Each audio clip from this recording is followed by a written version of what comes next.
믿음을 지켰으니 이제부로는 나를 위하여 의의 면류관이 예비되었으므로 주고 의로우신 재판장이 그날에 내게 주실 것이며 내게만 아니라 주의 나타나심을 사모하는 모든 자에게도니라. 아멘.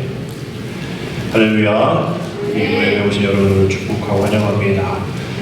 우리는 정말 우여곡절 끝에 성탄절을 잘 드렸습니다.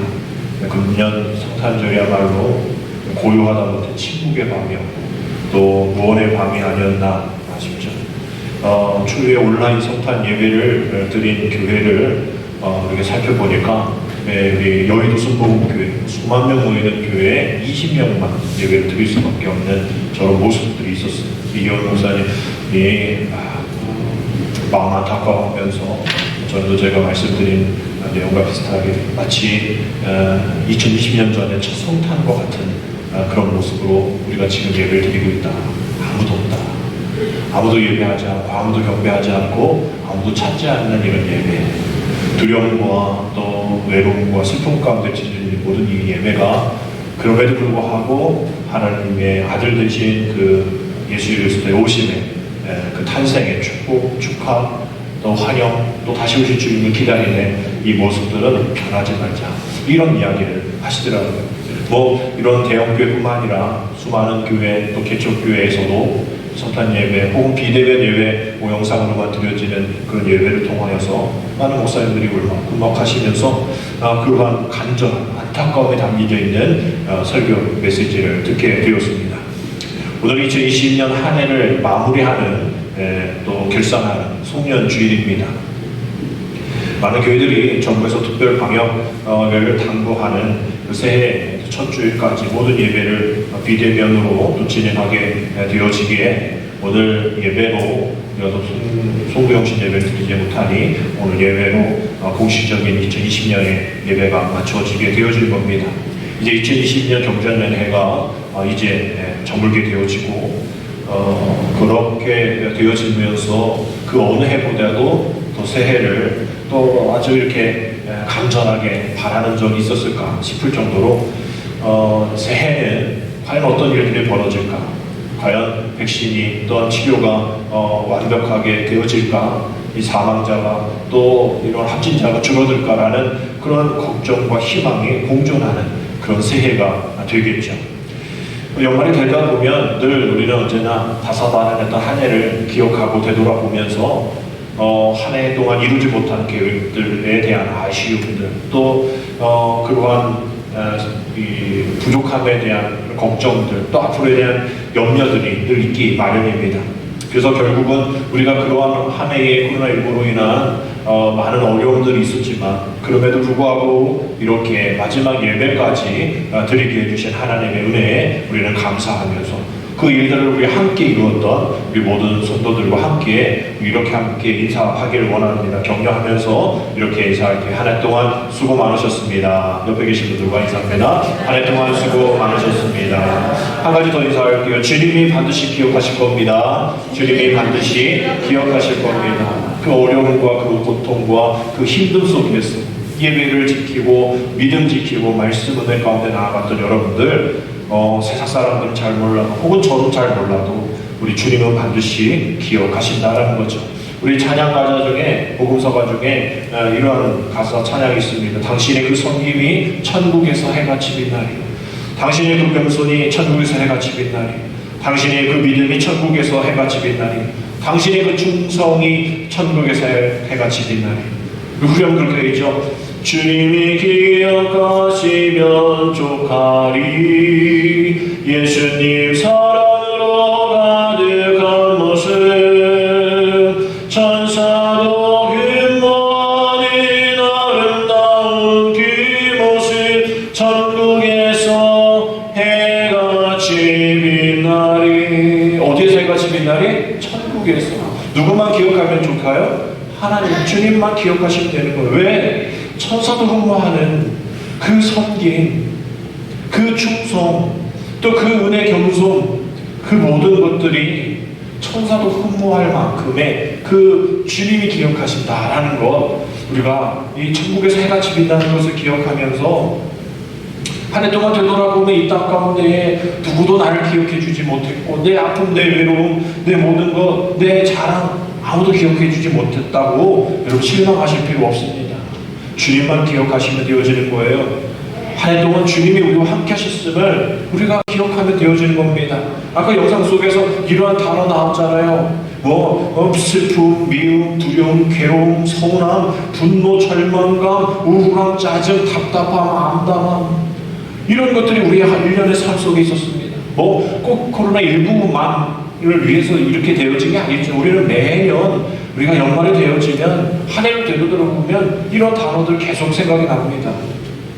그래서 전도서 3장에서 보면 우리가 태어나서부터 죽을 때까지 인생에 겪게 되어지는 14쌍의 일들이 이렇게 있다라고 소개하면서 좋아 보이지 않는 일, 거기에 이제 좋게 보이는 일이 한 쌍씩 이루어져 있습니다.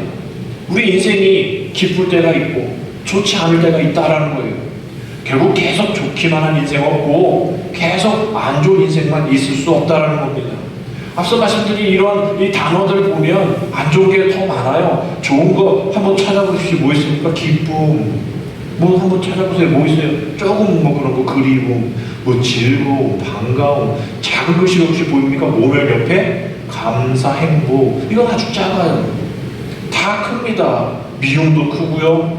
또 절망감도 크고요. 불평도 커요. 그 뒤에 맨 밑에서 두 번째 줄, 초조함 옆에 따뜻함. 우리 이런 글씨들이 더 많아요. 이런 때가 있었으면 좋겠죠. 그러나 이런 때가 있을 경우도 있고, 또 이러한 큰 글자로 또 우리의 부정적인 때가 있을 때가 있는 겁니다. 그러니 결국은 우리는 상황이 좋지 않다고 해서 비관하고 낙심할 필요가 없고, 또 잠깐 좋아졌다고 해서 우쭐하고 교만해서도 안 된다라는 그런 이야기인 것이죠. 우리는 지금 전자의 이야기의 상황에 속해 있습니다. 안 좋은 때예요. 안 좋은 때입니다. 좋지 않은 때에 살고 있어요. 그러나 우리가 일할 때에 주님이 당부하시는 이야기는 뭡니까? 그러한 때에 그거 어떻게 때를 바꾸려고 애쓰고 노력한다고 되어지는 건 아니다라는 거예요. 전도서 3장 9절에 뭐라 되어 있습니까? 일하는 자가 그의 수고로 말미암아 무슨 이익이 있으리요. 할 수 없다는 거예요. 아무리 수고하고 애쓰고 그 때를 바꾸려고 애써도 그 수고로 무슨 일이 일어나지 않는다라고 얘기하는 겁니다. 그래서 하나님은 그 때를 지키시고 하나님이 그 때를 주관하셔서 이것이 하나님의 은혜 안에 있으니, 하나님의 계획 안에 있으니, 그건 우리가 이럴 때 이러고 저러고 이럴 때 감정이 이러고 이렇게 감정이 저러고 그렇게 하지 말고, 우리가 고난의 때가 있다면 그 고난의 때에 우리에게 어떤 유익이 있는지를 발견하는 것이 주님이 원하시는 우리 삶의 신앙의 태도이다라는 거죠.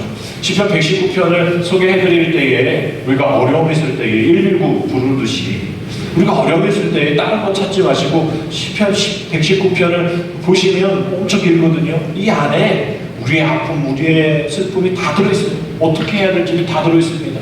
마치 이런 매뉴얼 같은 어떤 재난 매뉴얼과 같은, 이럴 땐 이렇게, 저럴 때 저럴 때 이렇게 이야기하는 그런 고백들이 많이 나와 있는데 17절에 이렇게 고백하잖아요. 고난 당한 것이 내게 뭐라? 유익이라. 어떻게 고난이 당한 게 유익이 될 수 있습니까? 왜 그러냐 하면 내가 주의 윤례들을 배우게 되었다라고 되어 있어요. 우리가 여러분 한번 잘 생각해 보시죠. 우리가 고난 받지 않을 때는 주님의 말씀 잘 기억합니다. 우리가 고난 당하고 슬픔이 있고 어려움에 처할 때에 주님의 말씀이 생각나고 주님의 말씀 앞에 나가게 됩니다. 이전에 IMF 때 여러분 기억하시죠? 저와 여러분들이 그때 함께하지 못했지만, 또 그때 믿음 생활 안 했던 분들은 잘 모르겠지만, 그때 IMF 때 저는 그때 처음 전도사 사역을 시작할 때였거든요.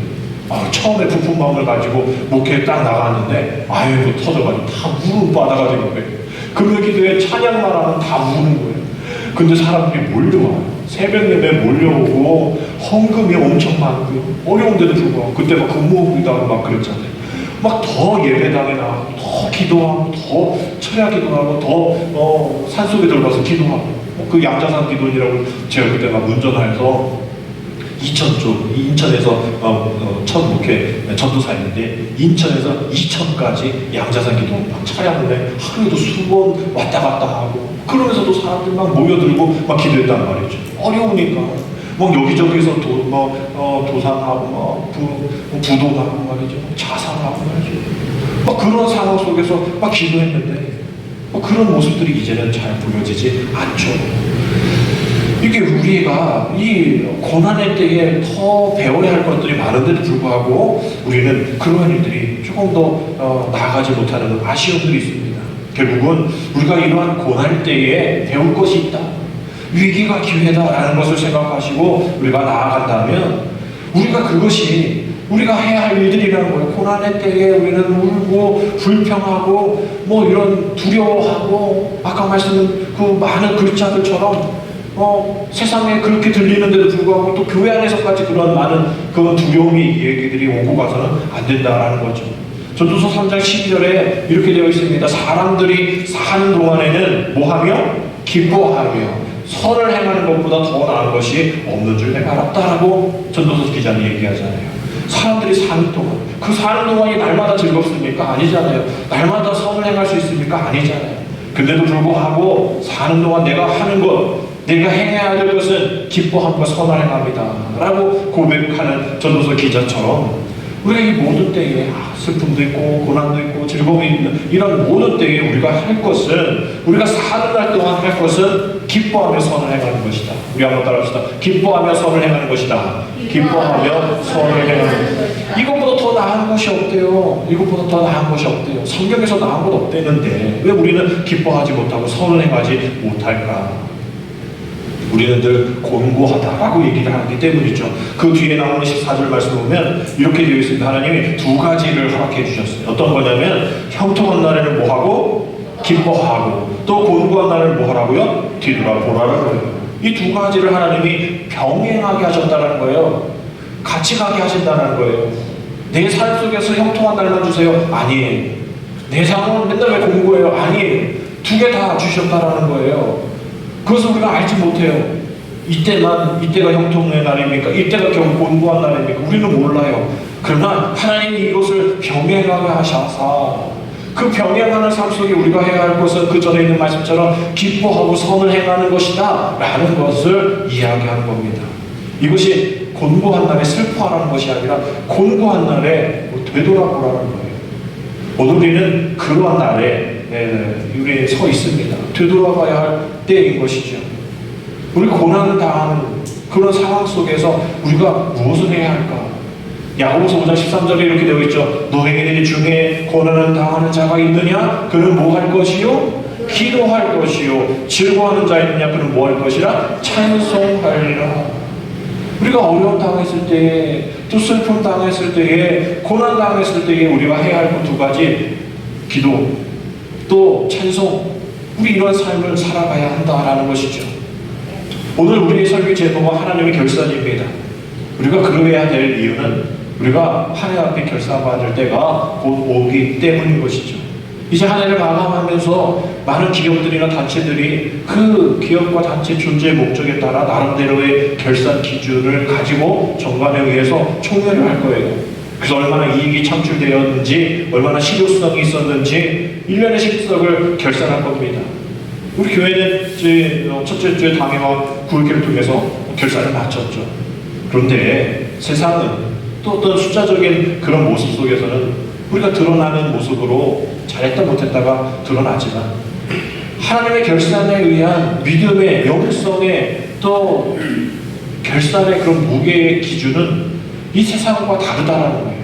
우리가 볼 때는 잘했어요. 내가 볼 때는 스스로 내가 볼 때는 잘했어요. 근데 하나님 보시기에는 망점짜리가 있을 수 있다는 거예요. 그래서 우리 언론에 막 드러나는 그런 교회들, 또 목회자들, 또 성도들, 또 국회의원들, 교회 다니는 사람들이 왜 저래? 라고 하는 거 보면 나는 괜찮은데, 나는 잘했는데 왜 그렇게 봐? 라고 얘기하는 것처럼 하나님이 보시는 그런 기준과 내가 생각하는 하나님이 생각하실 거라고 생각하는 기준이 다르기 때문에 내 안에 잘못된 하나님의 기준으로 살아가고 있는 그런 모습이 언론에 많이 비춰지는 겁니다.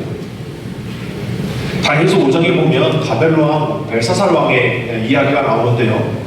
귀족 1000명을 모아서 큰 잔치를 베풀 때에 술을 먹잖아요. 근데 그 술잔이 일부러 예루살렘 성전에서 가져온 금과 은 그런 이 그릇들 가운데에 술을 부어서 하나님을 모독하면서 막 부고 마시고 막 이럽니다. 그랬더니 다니엘 5장 25절에 글씨가 나오잖아요. 어떤 글씨였습니까? 기록된 글자는 이것이니 곧 메네 데겔 우바르시니라 라고 되어 있습니다. 여기에 데겔이라는 단어가 뭐냐면 7절에 나와있죠. 데겔의 왕을 저울에 달아보니 무엇이 보였다? 부족함이 보였다. 아니 1000명이나 되는 귀족들을 모아놓고 술잔치를 베풀고 있는데 사람들이 그 왕을 한번 만나보고 싶어서 그 왕하고 손 한번 잡고 싶어서 그런 권력들이 있는 그 자리인데 진정한 왕이 보실 때는 진정한 왕의 저울에 달아보니 부족함이 보였다라는 거예요. 그래서 벨사살 왕이 하나님께 심판의 일들을 당하지 않습니까? 결국은 하나님이 쓰시는 저울 우리의 생각과 다르다, 우리의 기준과 다르다라는 거예요. 그래서 잠언 16장 2절에 사람의 행위가 자기 보기에는 모두 뭐하여도 깨끗하여도 여호와의 여호와는 심령을 감찰하시느니라. 그냥 깨끗해 보여요. 잘한 것 같아요. 또 인정받을 만해요. 세상이 사람들이 기억해 줬으면 좋겠어요. 그런데 하나님은 우리의 심령을, 우리의 중심을 감찰하신다라고 되어 있잖아요. 그래서 감찰하시다라는 거는 이 단어가 탁한인데 무게를 달다. 무게를 달다. 사람들은 보이지 않는 그런 어떤 실체 없는 것으로 그 사람을 평가하고 그럴 거라고 짐작하지만 하나님은 무게를 진짜 달아보신다라는 거예요. 여러분들이 믿을지 모르시겠지만 제가 요즘 살이 빠졌어요. 안 믿으시는 분위기인데 4kg, 많게는 어떨 때 5kg도 막 빠지네. 그 제가 이걸 어떻게 할까요? 늘 방에서 재는 거죠. 아 오늘 어떻게 좀 빠졌나? 아 오늘 늘었나? 계속 빠지는 게 보이니까 그렇다고 저를 너무 뚫어지게 쳐다보는데 얼굴은 안 빠지더라고요. 조금 더 있다가 얼굴이 빠질 텐데 하여튼 막 빠지고 있어요. 거짓말 안 하죠. 왜? 제가 지금 밥을 좀 덜 먹고 있거든요. 탄수화물을 덜 섭취하고 이 가루 먹는 걸 하니까 이게 빠질 수밖에 없죠. 정확하잖아요. 근데 제가 더 먹고 열을 갖게 되어지면 또 늘어나는 게 보이거든요. 마찬가지예요. 저울은 거짓말하지 않습니다. 어떤 분은 그것이 이렇게 이게 다른 저울로 이렇게 상업에 의해서 또 이렇게 해서 또 잘못된 저울로 사용하긴 하지만 이런 거 아닌 이상은 정확해요. 하나님의 저울도 정확하십니다. 무게를 달아보시니까 우리가 어떻게 살았는지 무게를 달아보시면 아십니다. 마태복음 25장 19절에 오랜 후에 그 종들의 주인이 돌아와 그들과 결산하신다라고 되어 있잖아요. 반드시 주님은 돌아오실 분으로 그냥 돌아오면 끝이 아니라 우리를 결산하신다라는 이 얘기는 무게를 달아보신다라는 거예요. 네가 이렇게 살아갔는지 무게를 달아보실 때에 드러난다라는 거죠. 우리의 일상의 방 안에 그 남겨놓은 그 저울도 우리의 모습을 드러내는데 심지어 하나님의 중심을 보시는 그 하나님이 우리를 감찰, 즉 무게를 다시면 어떤 일들이 일어날까? 아무리 우리가 속인다고 해도 속일 수가 없는 거예요. 왜? 그 하나님의 평가 기준은 세상의 그러한 부유함이 아니라 부족해도 연약해도 궁핍해도 그 기도와 눈물과 영적으로 드린 예배가 있는지 없는지 그 복음을 사모하면서 그 마음 가운데 수고와 땀으로 나아가고 있는지를 바라보시는 거예요. 주님 앞에 나아갔을 때에 그것이 없다면 우리는 그 무게가 진정 영적인 무게로 들려지지가 않습니다. 결국 우리의 신실한 내면의 동기와 헌신에 주님은 더 관심을 가지시고 하나님의 결산, 하나님의 이런 저울의 기준들은 그러한 것들이라는 거예요. 그래서 우리가 한 해 동안 이렇게 열심히 달려온 것도 그러한 하나님의 저울의 기준에 맞추기 위해서 우리가 땀 흘려 우리가 믿음 생활 한 겁니다. 그래서 오늘 우리가 읽은 본문의 말씀은 한 해를 잘 마무리하면서 결단할 때에 정말 하나님께서 정말 이러한 은혜 가운데 우리와 함께 하셨구나라는 그런 격려의 메시지가 담겨져 있는 그런 말씀입니다. 근데 이 바울이 있을 때의 당시는 한창 사역을 감당하고 젊었을 때가 아니라 이제 모든 사역을, 전도의 사역을 다 마치고 이제 죽을 날이 가까와 있을 때에 기록된 그런 말씀이에요. 그러면서 디모데에게 또 디도에게 난 이렇게 살았으니 너도 이렇게 살아 라고 이야기하는 겁니다. 그러면서 빼놓지 않고 이야기하는 것이 면류관 얘기입니다.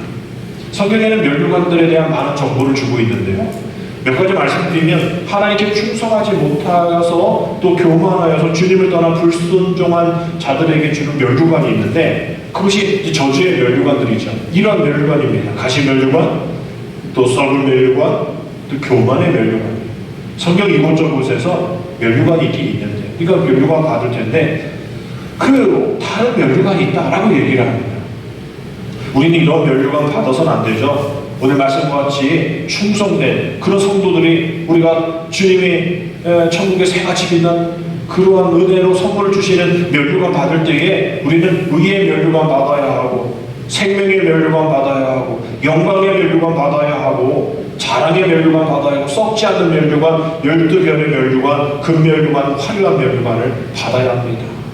의의 면류관 받았으리라, 의의 면류관 받았으리라. 우리 그 찬양, 우리 가사처럼 우리가 정말 썩을 면류관이 아니라 썩지 않을 면류관을 받아 쓰기 위해 늘 내가 어떤 면류관을 쓰고 있는지를 계속 점검해야 합니다. 왜냐하면 주님이 언제 오실지 몰라요. 주님이 갑자기 오실 수 있기 때문이죠. 오늘 앞부분의 말씀에 4장 6절에 전제와 같이 내가 벌써 부어지고 나의 떠날 시각이 가까웠노라. 그 시각이 우리는 가까워 있습니다. 아직 우리가 젊다고 그것이 가까우지 않아요. 그거 아니에요. 주님이 오실 날 우리가 가까워지고 있죠. 그러기 위해서 바울은 어떻게 살았냐? 전제와 같이 내가 부어졌다라고 표현하고 있어요. 전제가 여러분 아시다시피 제사의 한 종류잖아요.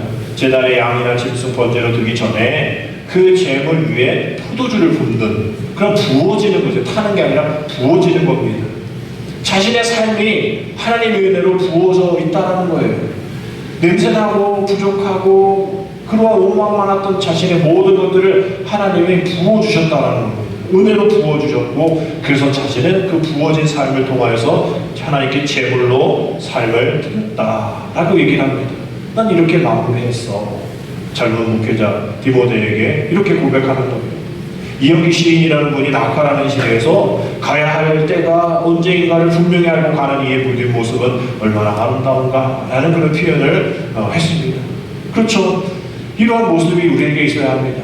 우리 자녀들에게, 또 우리 후배 믿음의 후손들에게 그러한 삶을 살았어. 난 부어진 삶을 살았어.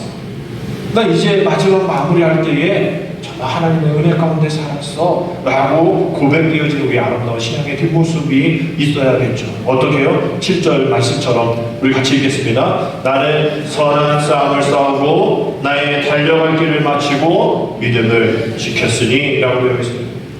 싸움이라고 고백하고 있습니다. 그냥 어떤 유람, 휴가 아니에요. 싸움입니다. 달려갈 길을 마쳤어요. 그러면서 우리가 고백되어지는 마지막 한마디, 나 믿음 지켰다. 우리 예수님처럼 우리는 다 이루었다라고 말을 못해요. 우리는 그러한 사람이 아니기 때문이죠. 우리는 다 이루었다라고 말을 못하지만 우리가 할 수 있는 것은 내 믿음 지켰다. 내 믿음 지켰다. 우리 찬송가 마지막 690몇 장에 이 믿음 더욱 굳세라, 그 찬양이 있거든요. 이 믿음 더욱 굳세라, 주가 지켜주시니. 내 모습, 내 모든 것, 그 믿음 지키기가 어려워요. 선한 싸움 달려가기가 어렵습니다. 그러나 내가 이 싸움 언젠가 마칠 때가 될 때에 내 고백은 불평하고 불만하고 또 좌절한 그런 이야기가 아니라 믿음 지켰습니다. 다른 건 못했어요. 그러나 주님 믿음 지켰습니다 라고 얘기하면 주님이 다른 거 보시지 않는다는 거예요. 그 믿음 지킨 것 바라보실 때에 그것을 통하여서 주님 우리에게 주시는 은혜, 8절에 있는 말씀이죠. 이제부로는 나를 위하여 무엇이 예배되었으므로 의의 멸관이 예배되었으므로 주고도 오신 재판장이신 주님이 그날에 내게 주실 것인데, 내게만 아니라 주의 나타나시는 사모하는 모든 우리들이잖아요. 주의 나타나심을 사모하는 모든 자에게도 동일한 은혜를 허락해 주실 것이다 라는 고백입니다. 주의 나타나심, 주의 나타나심. 저와 여러분의 삶 가운데 내 온전한 모습을 통해서도 주님이 나타나셔야 하고, 내 말을 통해서, 또 요즘 SNS니까 내 글을 통하여서도, 또 내 모든 소문을 통해서도 주님이 나타나셔야 하는 거예요. 내 모든 선심과 내 모든 가정 안에서의 삶도 주님의 나타나심이 없어서는 안 된다. 날마다 주님의 나타나심. 그리고 우리는 날마다 우리가 긴장하면서 바라봐야 할 것은 이 일을 통해서, 또 이 모임을 통해서, 또 이 말을 통해서 주님의 영광이 나타나지 않으면 어떨까. 사도 바울처럼 날마다 고심하면서, 늘 고민하면서 우리가 살아가야 한다라는 것입니다. 그래서 이제 오늘 2020년 이제 5일 남았잖아요. 이제 이때에 주님이 우리에게 오늘 이 말씀을 주신 것 무엇일까? 그래, 한 해 동안 믿음 지키려고 선한 싸움 싸운 너희들, 충만한 성도들 참 수고했어. 격려하시는 주님의 음성으로 우리가 듣게 되어지면, 하나님 너무나 부족했어요. 믿음 지키기 너무 힘들었어요. 코로나19로 더 그 믿음 지키기 어려운 상황 속에 있었어요. 그러나 주님, 믿음 지키려고 애썼습니다. 믿음 지켰습니다. 장애물 많았던 한 해, 또 이런 긴 경기, 끝나지 않는 이 긴 경기 가운데 끝까지 달렸습니다. 주님, 모든 경기에 승리할 수 있도록 인도해 주신 주님 감사합니다. 우리 이렇게 오늘 고백할 수 있게끔 주님이 우리에게 주시는 위로의 말씀이라 그렇게 생각합니다. 그래서 주님이 우리에게 요구하시는 것이 무엇일까? 너 왜 이만큼밖에 못했어? 왜 이렇게밖에 못해? 왜 이렇게 전도도 못했어? 왜 이렇게 실적이 이래? 왜 재정이 이만큼밖에 안 돼? 이것을 보는 게 아니에요. 하나님, 우리의 믿음의 실적을 보는 것이 아니라 믿음의 흔적을 보십니다. 우리 한번 따라합시다. 하나님께서 우리에게 요구하시는 것은, 하나님께서 우리에게 요구하는 것은 믿음의 실적이 아니라 진실한 삶의 흔적이다. 진실한 삶의 흔적이다. 우리 주님이 못 박히심의 그 스티그마, 흔적이 있잖아요. 그걸 보면 다 주님이 이제 알잖아요. 우리를 위해 못 박히신 주님. 그럼 여러분은 어떤 흔적 갖고 있습니까? 사랑의 흔적, 또 믿음을 지켜서, 또 그 고난 가운데에, 또 많은 아픔 가운데에 받은 그 상처의 그 흔적들, 그 모든 것을 보담아 주시는 치유의 은혜를 받은 그 흔적들, 내 삶 속에서 날마다 내가 주인인 것을 외쳤지만 결국은 진실한 삶의 흔적이 주님이었음을, 주님이 내 주인이었음을 고백하는 그 모습들, 그렇게 살려고 애쓰고 돌아섰고 다시 정정하고 다시 새로운 발길을 걸었던 그러한 내 모습들, 이제 내가 주인이 아니니 내 주인의 모든 주인의 일들을 내가 따르겠습니다. 주님이 행하여 주옵소서. 우리 잠언서 16장 3절의 말씀처럼 우리 한번 같이 읽겠습니다. 너의 행사를 여호와께 맡기시겠습니다. 시작. 너의 행사를 여호와께 맡기라. 그러면 내가 경험하는 것이 이루어지리라. 아멘. 우리 주님이 CEO가 되셔서 우리의 모든 사업을, 모든 경영을 주님께서 하시겠다는 거예요. 그러니 맡기라는 거예요. 여기서 맡기다라는 것이 갈라리라는 표현인데, 이것은 이제 굴리다, 던지다라는 그러한 뜻을 갖고 있습니다. 이 야구 보면 이 포수가 잘하는 포수인지 잘 못하는 포수인지 보면 어떤 포수가 잘하냐면 투수가 던지는 대로 다 받아내는 거죠. 혹투라고 그러죠. 잘못된 그러한 던짐에도 몸으로 막아서면, 왜 그 흘리면 점수 나니까 몸으로 막아서면서까지 다 막아내고 다 받아주는 그 포수가 유능한 포수라고 그래요. 자기 마음대로 던져라. 내가 여기 있을 테니 여기로만 던져라가 아니에요. 어떻게든 던져봐. 내가 다 받아줄게. 그러면 마음 놓고 투수가 잘 던지는 거죠. 그런 거예요. 예수님, 우리 하나님 성령님도 우리에게 이런 것을 요구하십니다. 다 던져. 나 다 받아줄게. 나 이 일로 너 뭐라고 안 할 거야. 너 왜 이렇게 못 던졌어? 왜 이렇게 던져? 그 따위밖에 못해? 안 할게. 나 귀찮아지도 않을게. 그냥 던져. 너 위기, 너의 아픔, 너의 모든 거 다 던져.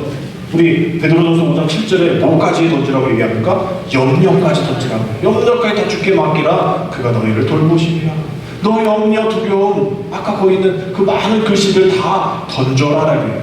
던지고 제발 내가 원하는 것은 그거 다시 기억하지 마라.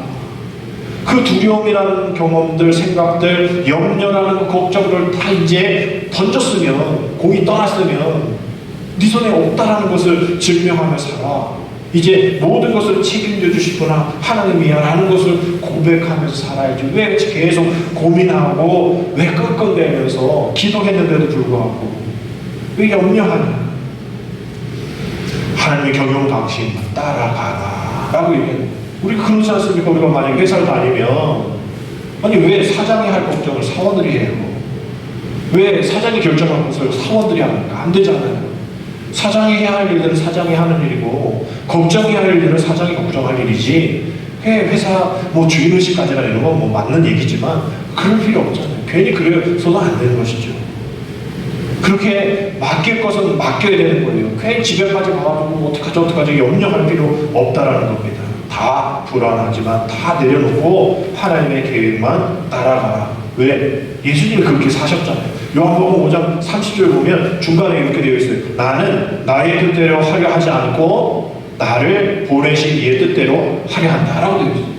우리 예수님의 마지막 기도도 나의 뜻대로 하지 마시고 누구의 뜻대로? 아버지의 뜻대로 하길 원합니다.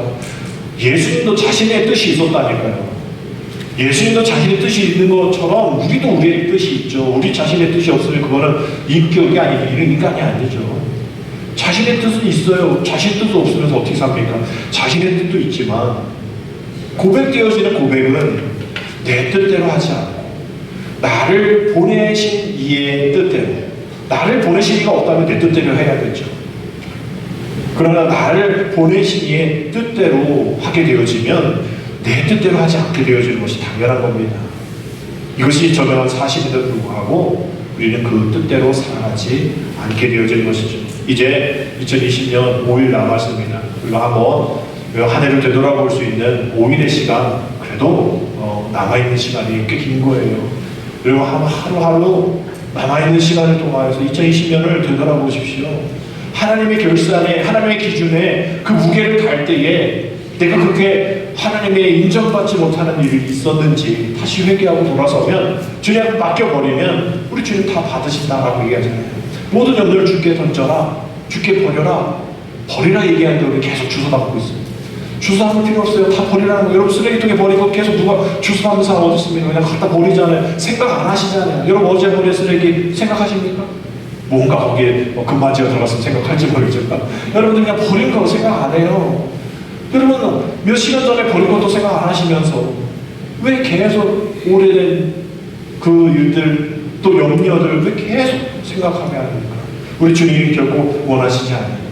그런 상황 속에 있지 마시고 다가올 그런 새해에 하나님 이제 내 신앙의 세팅을 다 주님 앞에 맡겠습니다. 다 주님 앞에 내어드리겠습니다. 내 계획들, 내 모든 것들 전제가 되어서 부어드리겠습니다. 주님 나를 사용하여 주옵소서.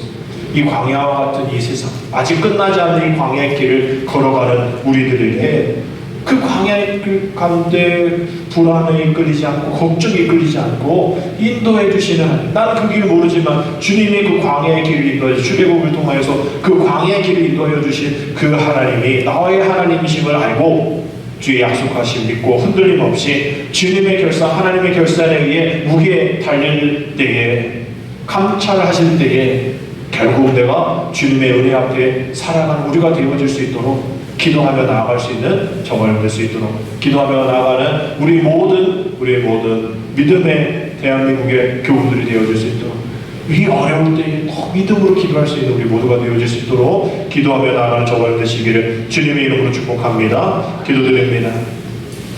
하나님의 말씀이 삶의 자양분이 되어서 2020년도 하나님의 은혜로 우리들을 하나님 나라의 삶의 스타일에 가까워지게 양육하여 주시니 감사드립니다. 한 해를 마무리하는 송년주일 맞이하여 우리 충만한 교회가 진정한 하나님의 말씀과 사랑을 잃어버리지 아니하게 아버지 다시 한번 보혈의 능력으로 덮어주시사 강건케 되어서 이 땅의 빛과 소금 역할을 감당할 수 있는 우리 모두가 되어질 수 있도록 인도하여 주시옵소서. 그래야 다음 주 시작되는 신년주일에 새로운 마음으로 주님을 맞이할 수 있는 복된 주일 되어지게 인도하여 주시옵소서. 예수님의 이름으로 감사하며 기도드립니다. 아멘.